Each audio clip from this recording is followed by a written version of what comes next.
Hello दोस्तों, नमस्कार। मैं भी आप सभी का एक बार फिर से बहुत बहुत स्वागत करता हूं इस यूट्यूब चैनल पे। तो साथियों, आज की सेशन में एसएससी जीडी एग्जाम 2025 के लिए वो मॉडल पेपर हल करने जा रहे हैं। यदि आप परीक्षा से पहले देख लेते हैं तो मेरा मानना है कि एक भी सवाल आपके इससे बाहर नहीं जाने वाला। डिट्टो बिल्कुल सेम ऐसा ही प्रश्न आपकी परीक्षा में मिलने वाले हैं, क्योंकि साथ ही जो ये मॉडल पेपर नंबर 8 होने वाला है इसमें वो सवाल सेट किया गया है बिल्कुल एक एक तरह सा हुआ जो एसएससी द्वारा 2024 में बार बार सवाल पूछे गए थे। और साथ ही आपको इससे ये भी आइडिया लगेगा कि किस तरह हमें 2025 में एसएससी जीडी एग्जाम में सवाल देखने को मिलेगा। इसमें सबसे पहले हम लोग साथ ही जीके के प्रश्नों पे बात करेंगे, उसके बाद साथ ही हिंदी के संभावित मोस्ट इंपॉर्टेंट सवालों पर बात करेंगे, फिर साथ ही हम लोग लास्ट में रीजनिंग के प्रश्नों में बात करने वाले हैं, जिसमें हम लोग टोटल 62 क्वेश्चन देखने वाले हैं और सही करने का लक्ष्य आपका साथ ही 55 क्वेश्चन रहने वाले हैं आज की इस मॉडल पेपर नंबर 8 में। ओके दोस्त, तो हम लोग का एक ही टारगेट है साथ ही कि जो आपका एसएससी जीडी एग्जाम 4 फरवरी से लेकर स्टार्ट हो रहा है, जो कि 23 फरवरी तक पूरे 19 दिनों में होने वाला है।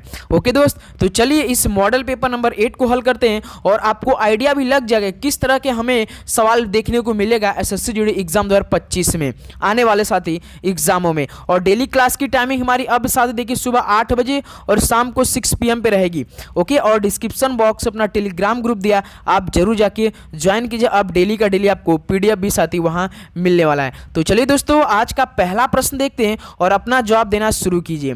भारत में कौन सी पंचवर्षीय योजनाओं के लिए अंतिम अनुमोदन प्राधिकार था? तो साथी जो भारत में राष्ट्रीय विकास परिषद था, ये पंचवर्षीय योजनाओं के लिए अंतिम अनुमोदन प्राधिकार था। तो पहले के साथ हम लोग का बी ऑप्शन क्या हो जाएंगे, बिल्कुल राइट आंसर हो जाएंगे।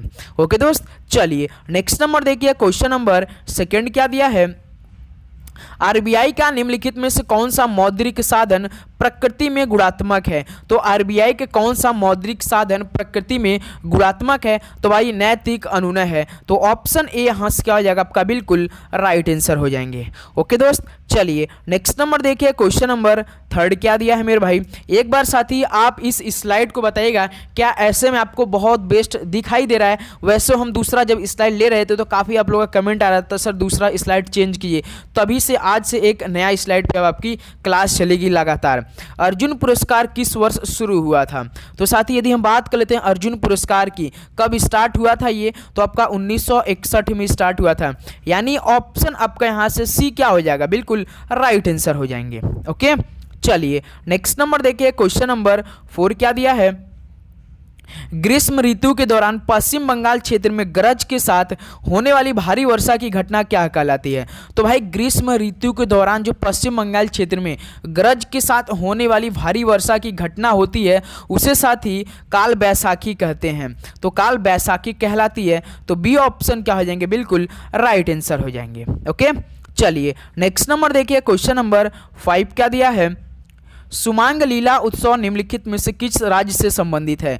तो साथ ही सुमांग लीला उत्सव ये किस राज्य से संबंधित है? तो याद रखिए मणिपुर राज्य से संबंधित है। तो सी ऑप्शन क्या हो जाएंगे, बिल्कुल राइट आंसर हो जाएंगे। ओके, चलिए नेक्स्ट नंबर देखिए, क्वेश्चन नंबर 6 क्या दिया है मेरे भाई। डैश वेद 4 वेदों में सबसे छोटा, हिंदू परंपरा में एक दिव्य दर्जा रखता है और धुनों और मंत्रों का एक संग्रह है। तो साथी ऐसा कौन सा वेद है जो कि चारों वेदों में सबसे छोटा है, हिंदू परंपरा में एक दिव्य दर्जा रखता है और मेरे भाई धुनों और मंत्रों का एक संग्रह है? तो याद रखिए साम वेद है साथी।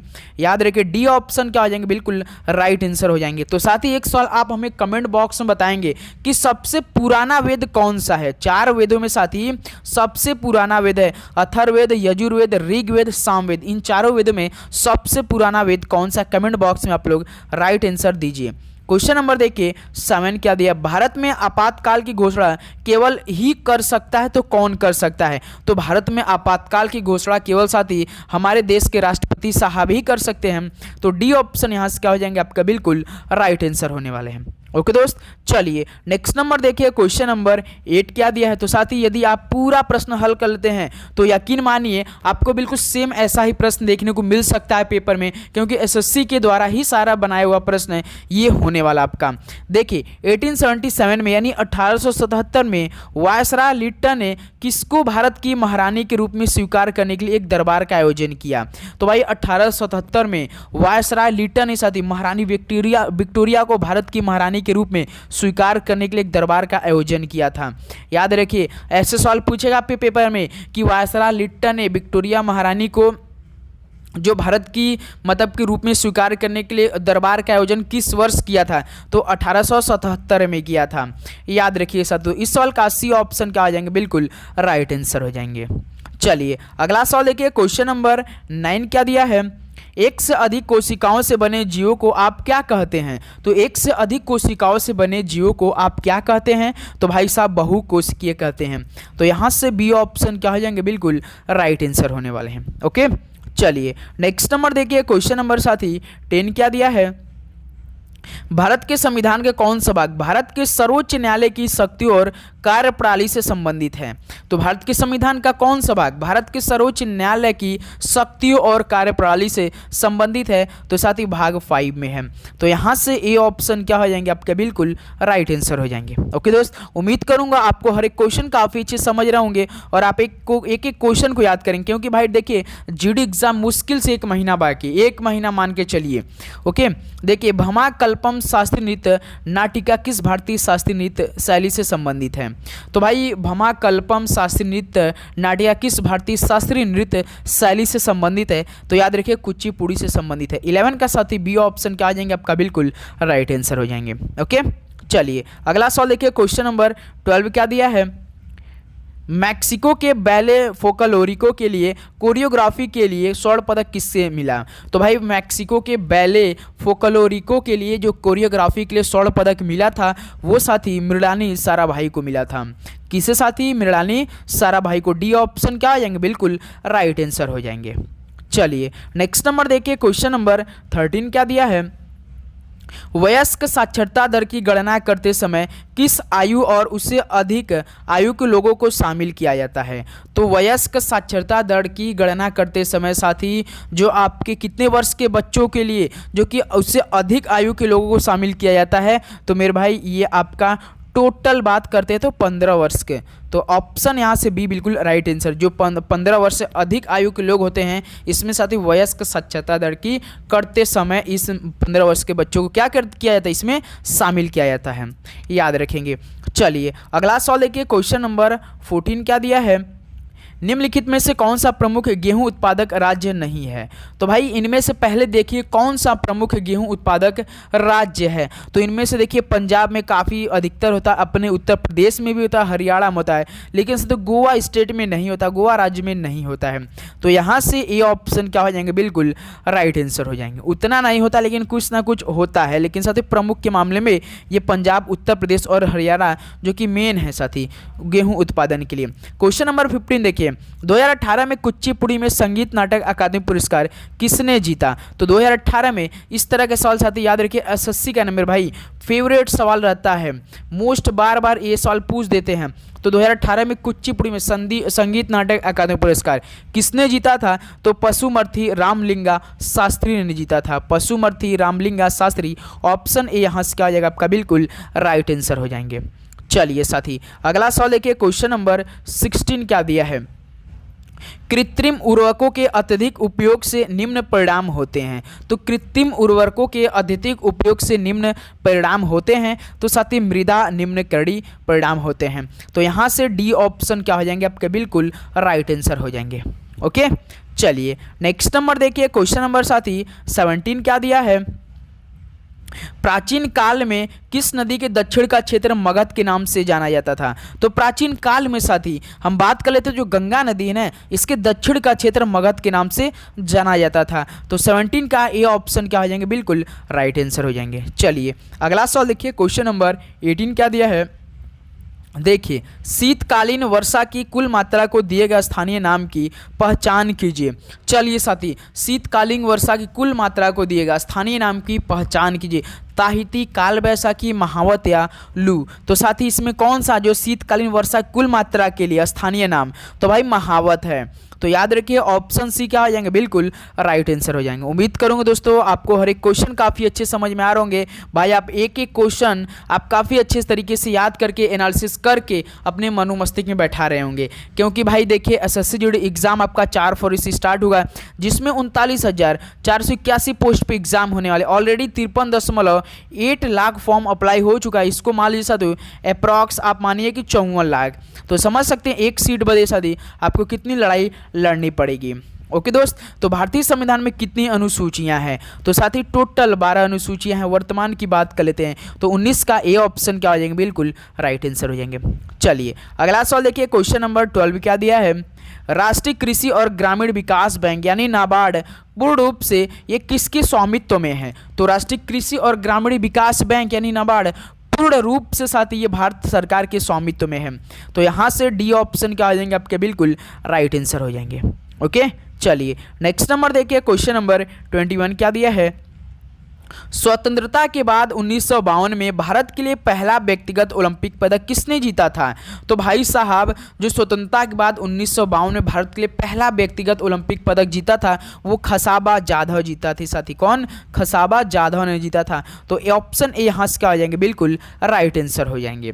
ओके चलिए नेक्स्ट नंबर देखिए, क्वेश्चन नंबर 12 क्या दिया है दोस्त आपका, भारत के संविधान के निम्नलिखित में से किस अनुच्छेद में कहा गया है कि भारत के लिए अटॉर्नी जनरल की नियुक्ति राष्ट्रपति द्वारा की जाएगी, तो साथ ही जो आपका अनुच्छेद 76 है यानी अनुच्छेद 76, इसमें साथ ही क्या कहा गया है कि भारत के लिए अटॉर्नी जनरल की नियुक्ति किसके द्वारा की जाएगी, राष्ट्रपति साहब द्वारा की जाएगी। ऑप्शन ए क्या हो जाएगा, बिल्कुल राइट आंसर हो जाएंगे। तो साथ ही आप जानते होंगे कि कल वाली रात में क्या हुआ था, हमारे जो पूर्व प्रधानमंत्री श्री डॉक्टर मनमोहन सिंह उनका निधन हो गया था। तो आप हमें बता सकते साथी वो कितने वर्ष के थे कि उनका निधन हुआ, कमेंट बॉक्स में आप लोग राइट आंसर बताएंगे, क्योंकि आने वाले एग्जामों में करंट अफेयर के सवाल उनसे जरूर आपके पेपर में आएगा। याद रखिए जीडी एग्जाम तो खास होगा, क्योंकि उसमें पहले आरपीएफ का हो सकता है एग्जाम, उसके बाद जीडी का एग्जाम होने वाला है। तो आरपीएफ में और जीडी एग्जाम में दोनों सवाल आपके डॉक्टर मनमोहन सिंह के संबंधित प्रश्न आपके पेपर में पूछे जाएंगे करंट अफेयर में। तो आप बताएंगे कितने वर्ष की आयु में उनका निधन हुआ है। देखिए भारत की 8वीं पंचवर्षीय योजना किसके कारण विलंबित हुई थी, तो भारत की जो 8वीं पंचवर्षीय योजना थी साथी याद रखिएगा आप लोग, जो केंद्र में राजनीतिक अनिश्चितता है ना, इसके कारण क्या हुई थी, लेट हुई थी यानी विलंबित हुई थी। ऑप्शन सी क्या हो जाएंगे, बिल्कुल राइट आंसर हो जाएंगे। चलिए नेक्स्ट नंबर देखिए, क्वेश्चन नंबर साथी 24 क्या दिया है, हैलोजन के सबसे बाहरी कोश में इलेक्ट्रॉनों की संख्या कितनी होती है, तो हैलोजन के सबसे बाहरी कोश में इलेक्ट्रॉनों की संख्या पूछ रहा है, तो साथी कितने होते हैं, 7 होते हैं भाई। तो यहाँ से 24 का बी ऑप्शन क्या हो जाएंगे आपका, बिल्कुल राइट आंसर हो जाएंगे। ओके चलिए नेक्स्ट नंबर देखिए साथी, क्वेश्चन नंबर 25 क्या दिया है मेरे भाई, निम्नलिखित में से कौन सा पेड़ शंकुधारी वनों में पाया जाता है, तो इनमें से कौन सा पेड़ शंकुधारी वनों में पाया जाता है, तो यदि हम बात कर लेते हैं चीड़ की, तो ये आपका शंकुधारी वनों में पाया जाता है। तो डी ऑप्शन क्या हो जाएंगे, बिल्कुल राइट आंसर हो जाएंगे। ओके चलिए नेक्स्ट नंबर देखिए, क्वेश्चन नंबर साथी 26 क्या दिया है मेरे भाई, गोची उत्सव मुख्य रूप से भारत के निम्नलिखित में से किस राज्य में मनाया जाता है, तो यदि हम बात कर लेते हैं साथी गोची उत्सव जो कि मुख्य रूप से भारत के किस राज्य में मनाया जाता है, तो हिमाचल प्रदेश में मनाया जाता है। ऑप्शन ए यहाँ से जाएंगे, बिल्कुल राइट आंसर। जब साथी हम सवाल पढ़ रहे हैं तो आपका राइट आंसर आ जाना चाहिए, याद रखिएगा। क्वेश्चन नंबर 27 देखिए, सूर्य की रोशनी को पृथ्वी तक पहुंचने में लगभग कितना मिनट समय लगता है, तो बताइए साथी सूर्य की रोशनी को पृथ्वी तक पहुंचने में लगभग कितने मिनट लगते हैं, तो भाई साहब 8 मिनट लगते हैं। तो यहाँ से डी ऑप्शन देखिए आपका क्या हो जाएगा, बिल्कुल राइट आंसर हो जाएंगे। ओके चलिए नेक्स्ट नंबर देखिए, क्वेश्चन नंबर साथी 28 क्या दिया है, निम्नलिखित में से कौन सा नृत्य रूप छत्तीसगढ़ से संबंधित नहीं है, तो बताइए साथियों इनमें से कौन सा नृत्य रूप छत्तीसगढ़ से संबंधित नहीं है। तो आप पहले चेक करेंगे कि छत्तीसगढ़ से संबंधित कौन कौन से नृत्य है। तो देखिए साथियों भगोरिया तो भाई साहब आपका एमपी में मनाया जाता है, एमपी यानी मध्य प्रदेश में, महाराष्ट्र में। उसके बाद साथी ये एमपी जो मध्य प्रदेश महाराष्ट्र में मनाया जाता है ना, एक आदिवासी साथी नृत्य रूप है जो कि ये त्यौहार भील जनजाति के लोग मनाते हैं। तो याद रखिए साथियों आपका ये भगोरिया ही हो जाएगा पहला ऑप्शन, जो कि छत्तीसगढ़ से संबंधित नहीं है। और साथ ही फंथी, पंडवानी, सैला ये सब आपका छत्तीसगढ़ से नृत्य रूप संबंधित है। ओके बिल्कुल। चलिए नेक्स्ट नंबर देखिए, क्वेश्चन नंबर 29 क्या दिया दोस्त आपका, कोयला प्रेशर पर नजर रखने के लिए सेवा ऐप निम्नलिखित में किस मंत्री द्वारा लॉन्च किया गया था। तो भाई कोयला प्रेशर पर नजर रखने के लिए सेवा ऐप लॉन्च किया गया था, जो कि ये स्टार्ट किया गया था साथ ही पीयूष गोयल जी द्वारा।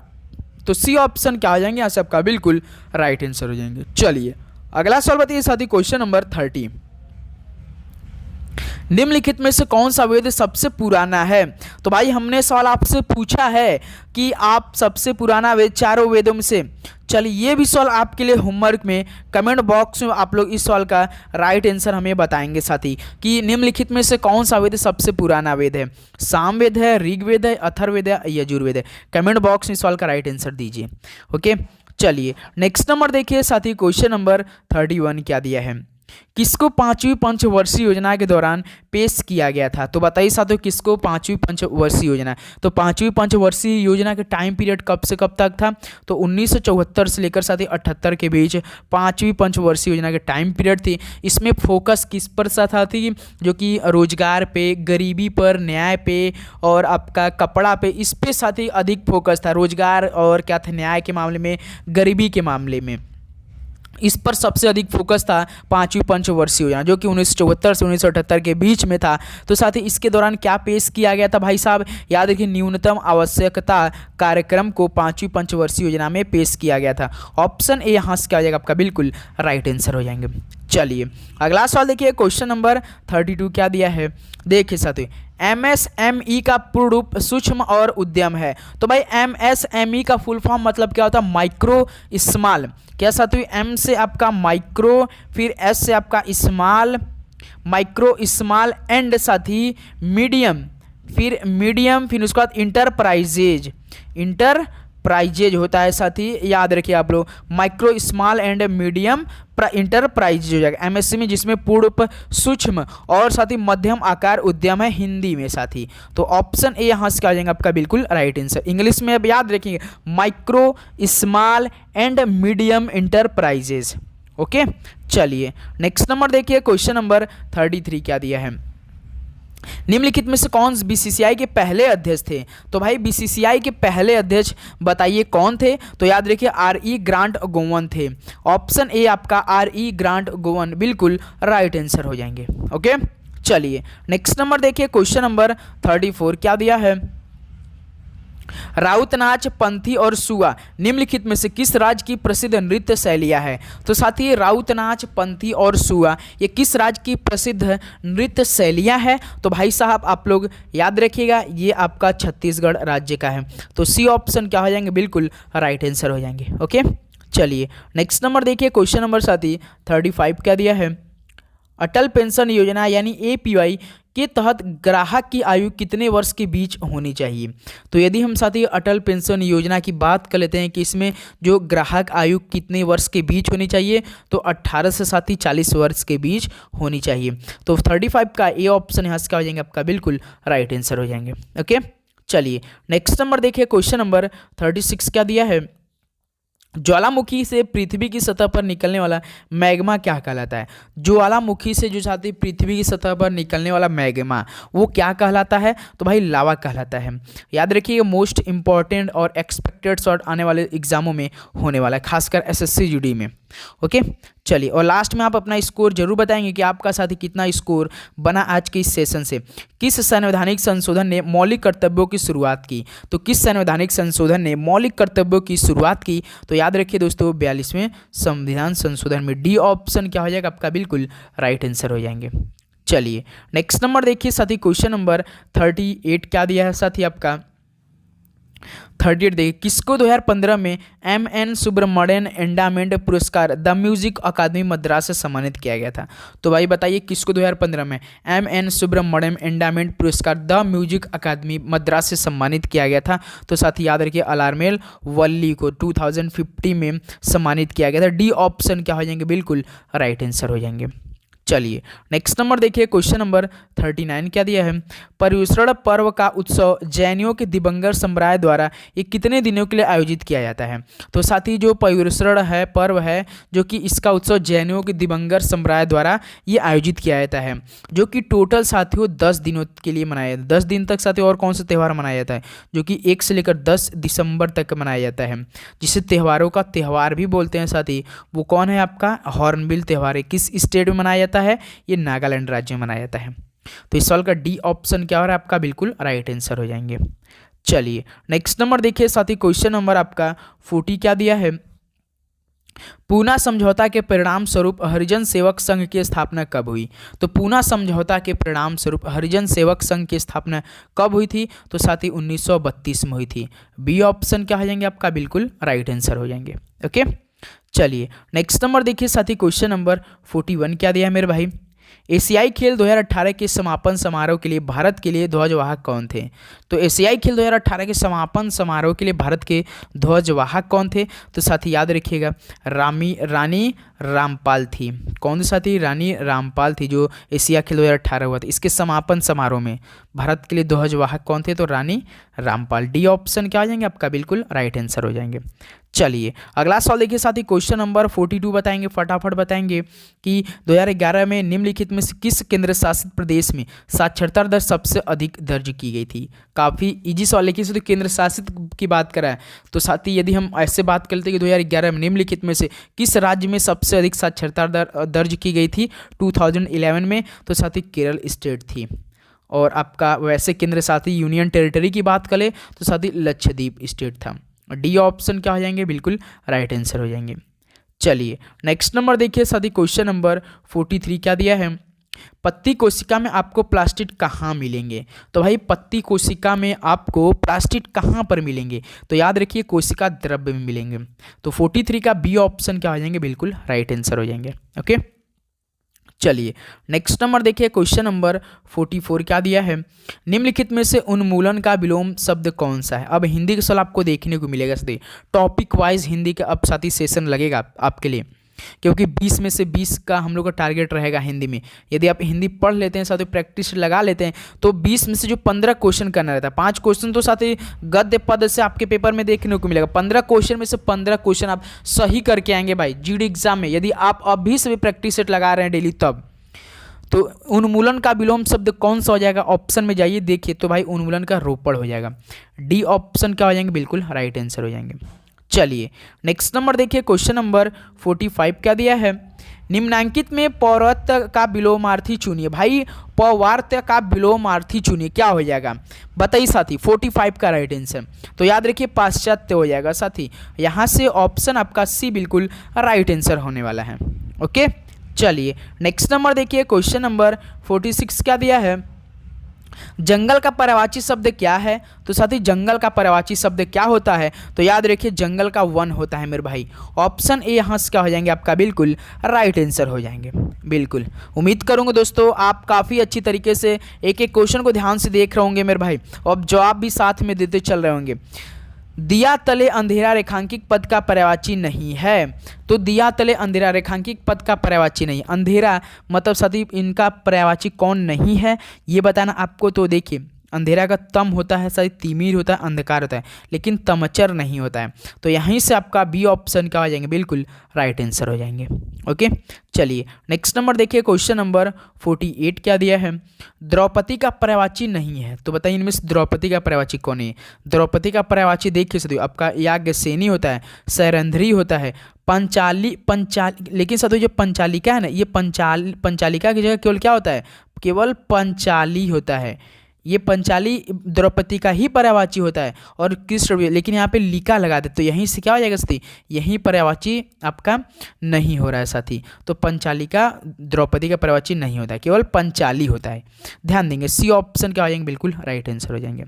चलिए नेक्स्ट नंबर देखिए, क्वेश्चन नंबर 49 क्या दिया है। राम ने धनुष तोड़ा, रेखांकित शब्द का पर्यायवाची बताइए। धनुष रेखांकित का शब्द है जो धनुष, इसका पर्यायवाची क्या हो जाएगा साथी, तो धनुष का चाप हो जाएगा साथी।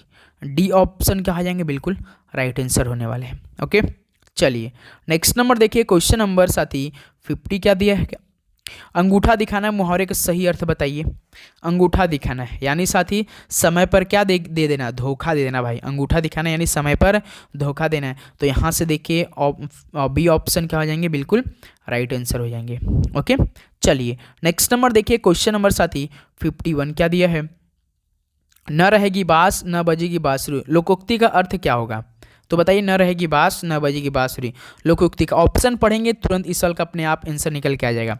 तो बांसुरी टूट जाएगी, बड़ी आशा और फल कम, न कारण रहेगा न कार्य होगा। तो यही तो होगा सती, न रहेगी बांस न बजेगी बांसुरी, यानी न कारण रहेगी न तो काम होगा। तो यहाँ से ऑप्शन सी क्या हो जाएंगे आपका, बिल्कुल राइट आंसर हो जाएंगे। ओके चलिए नेक्स्ट नंबर देखिए, क्वेश्चन नंबर 52 क्या दिया है, लिंग की दृष्टि से अशुद्ध वाक्य बताइए। मोटा या आदमी आया है, या आपकी चरित्र अच्छी, आपके चरित्र देखिए साथी, यहाँ से आपका क्या हो जाएगा, यहाँ से क्या बताना है, लिंग की दृष्टि। तो आपके इसमें क्या है साथी, आपकी मतलब चरित्र में आपके क्या है, पुल्लिंग क्या है साथी, चरित्र पुल्लिंग में आपकी क्या है, पुल्लिंग है, आपकी पुल्लिंग है, चरित्र क्या है, पुल्लिंग है।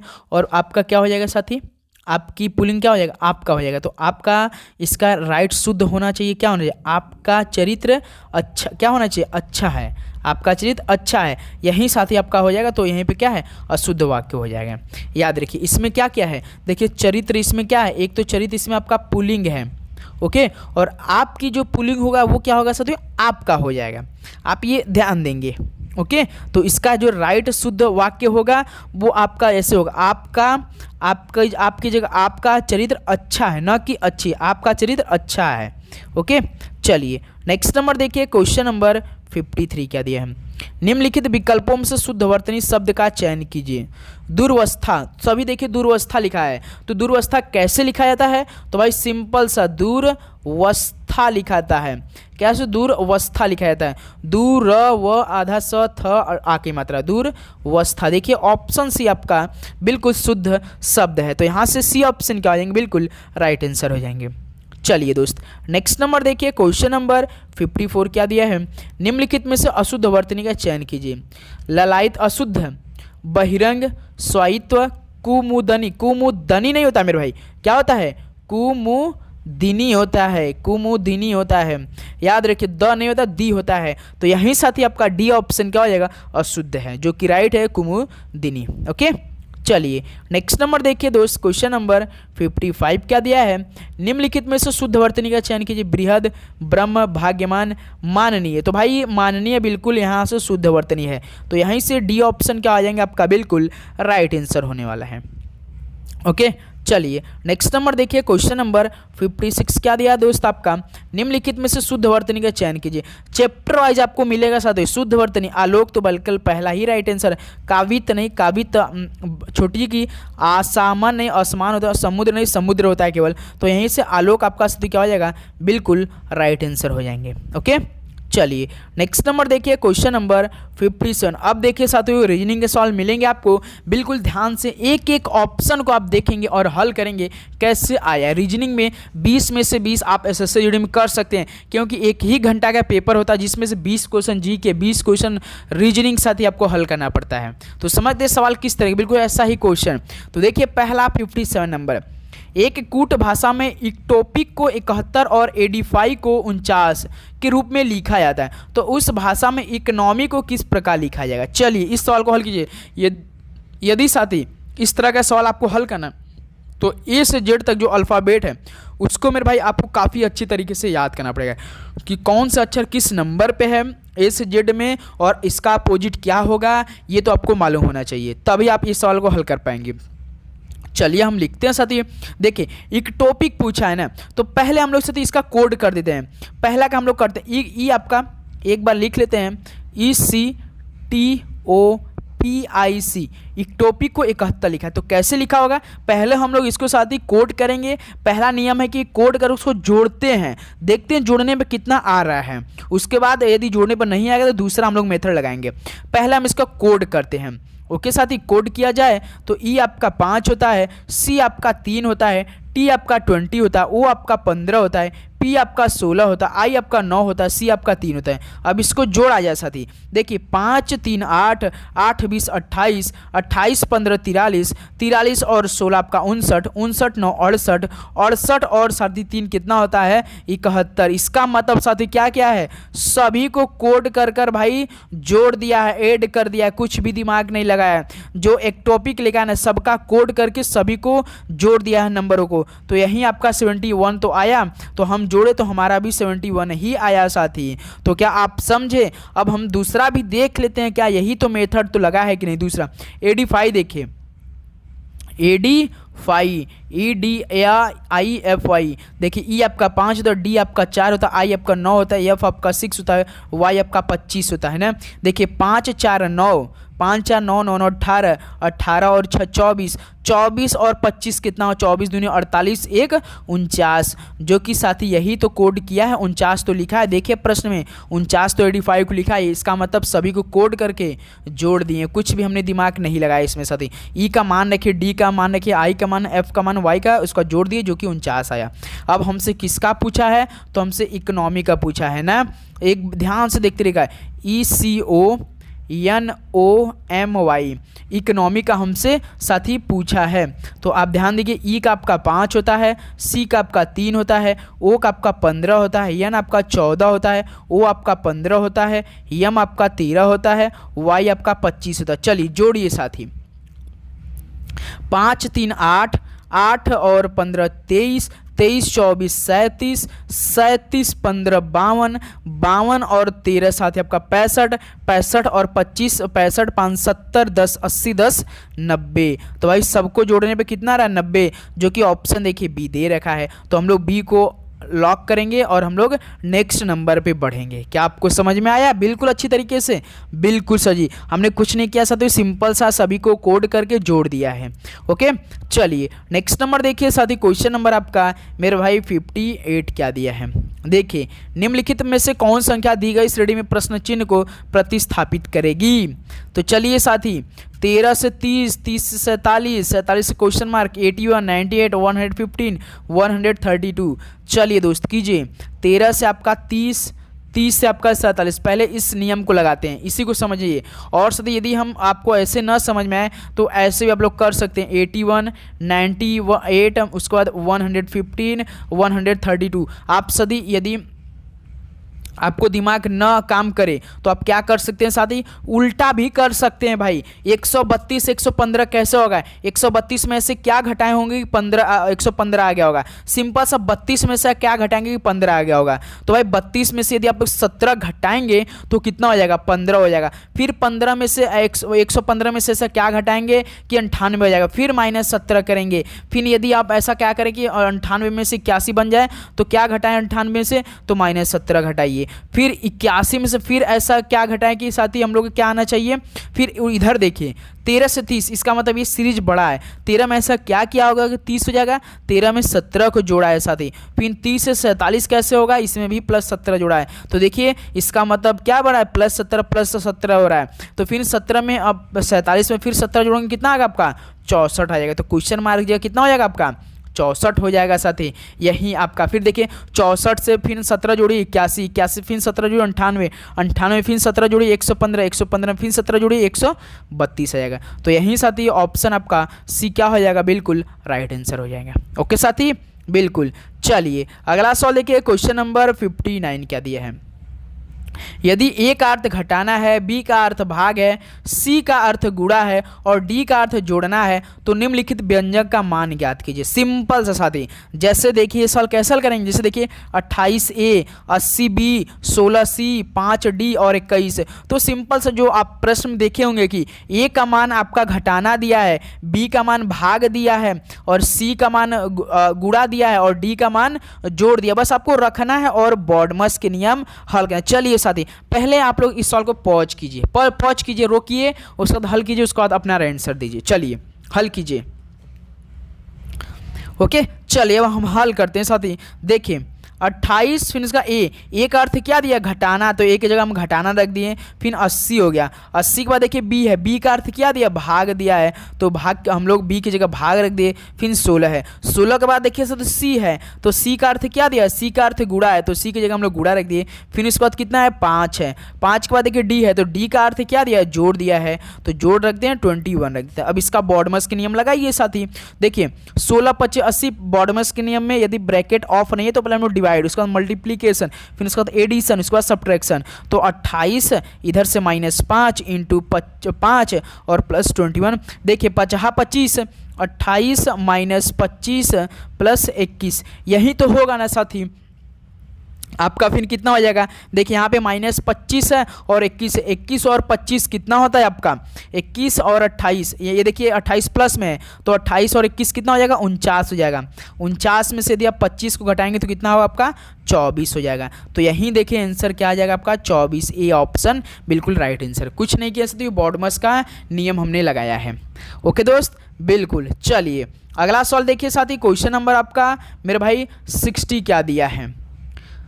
बेकर का संबंध ब्रेड से है तो मोची का संबंध किससे हो जाएगा। तो भाई बेकर का काम क्या होता है, ब्रेड का बनाना होता है, तो मोची क्या बनाएगा, इनमें से बोतल बनाएगा, पुस्तक बनाएगा, कील बनाएगा, जूता। मोची क्या करते हैं, जूते से बनाते हैं। तो डी ऑप्शन क्या हो जाएंगे ऐसे, बिल्कुल राइट आंसर हो जाएंगे। ओके चलिए नेक्स्ट नंबर देखिए दोस्त, क्वेश्चन नंबर आपका 61 क्या दिया है।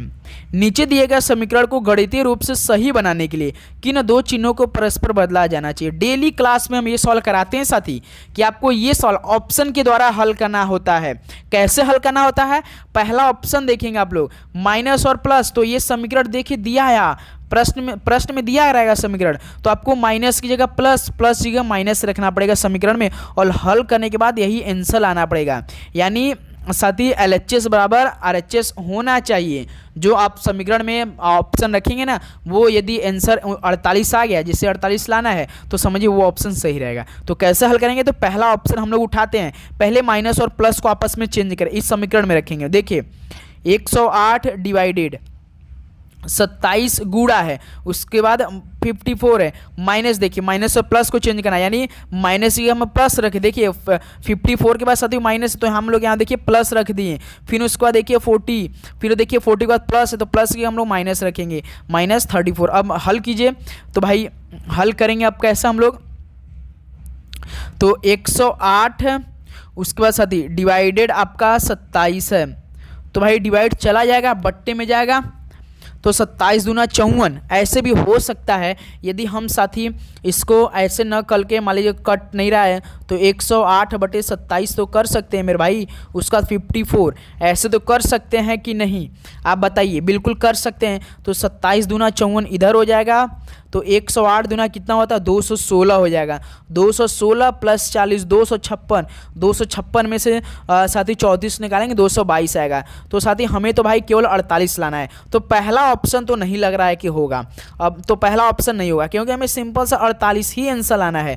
तो अब हम साथी क्या करें, ऑप्शन बी को रख रहे हैं। तो ध्यान से देखेंगे, अब हम लोग ऑप्शन बी को रख रहे हैं, यानी डिवाइड और गुणा को आपस में चेंज करें, यानी डिवाइड की जगह गुणा, गुणा की जगह डिवाइड समीकरण में रखेंगे।